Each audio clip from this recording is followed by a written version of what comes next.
മുള്ളൻകൊല്ലി പഞ്ചായത്തിലെ 2-ാം വാർഡിലെ പെരിക്കലൂർ മരക്കടവ് പള്ളി റോഡ് സൈഡിലെ കാടുകൾ വാർഡ് മെമ്പർ ജിഷ സെബാസ്റ്റ്യൻ നേതൃത്വത്തിൽ കാട് വെട്ടിത്തെളിച്ചു.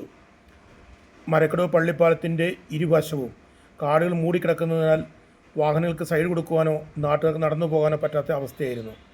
കുറച്ച് ഭൂവുടമകൾ മാത്രമാണ് കാട് വെട്ടിത്തെളിക്കുവാനുള്ളത്. വാർഡ് മെമ്പർ പല പ്രാവശ്യം പറമ്പിൻ്റെ ഉടമസ്ഥരോട് പറഞ്ഞിട്ടും വെട്ടാത്തതിനാലാണ് നാട്ടുകാർ സഹകരിച്ച് കാട് വെട്ടിത്തെളിക്കുന്നത്. കാട് വെട്ടാത്ത ഭൂ ഉടമകളിൽ നിന്നും കാട് വെട്ടുന്നതിൻ്റെ തുക ഫൈനായി ഈടാക്കുവാനാണ് തീരുമാനിച്ചിട്ടുള്ളത്. Rashid P K, Thankachan V O, Shaiju മങ്ങാട്ടുകുന്നിൽ, രഞ്ജിത്ത് എൻ ആർ, ബിനു കുര്യാക്കോസ് എന്നിവർ നേതൃത്വം നൽകി. ഭൂ ഉടമകൾ അവരുടെ പറമ്പിൻ്റെ ഉള്ളിലെ കാടുകൾ വെട്ടിത്തെളിക്കുകയും റോഡ് സൈഡ് കാട് വെട്ടാതെ വളർത്തുന്നതുമാണ് പലയിടത്തും കാണുന്നത്. ഇതിനെതിരെ ശക്തമായ പ്രതിഷേധമാണ് നാട്ടുകാർ പ്രകടിപ്പിച്ചത്. മരക്കടവ് പെരിക്കല്ലൂർ റോഡിൽ ഇരുവശങ്ങളിലായി കാട് മൂടി കിടക്കുകയാണ്. ബോർഡർ കുറ്റികൾ പോലും കാണാത്ത രീതിയിൽ ജനങ്ങൾക്ക് ഭീഷണി എന്നുള്ള രീതിയിൽ കാട് മൂടി കിടക്കുകയാണ്.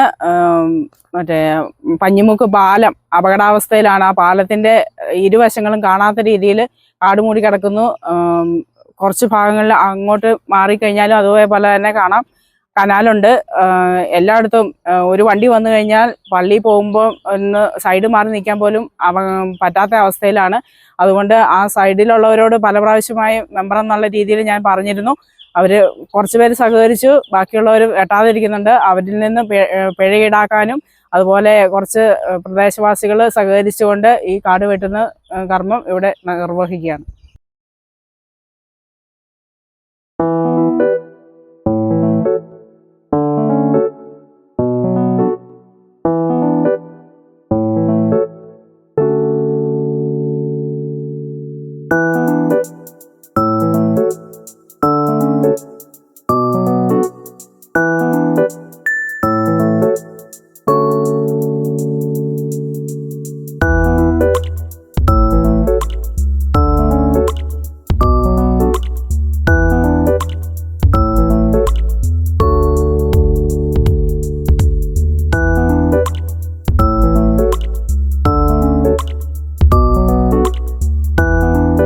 പുൽപ്പള്ളി ന്യൂസിന് വേണ്ടി ഡാമിൻ ജോസഫ്.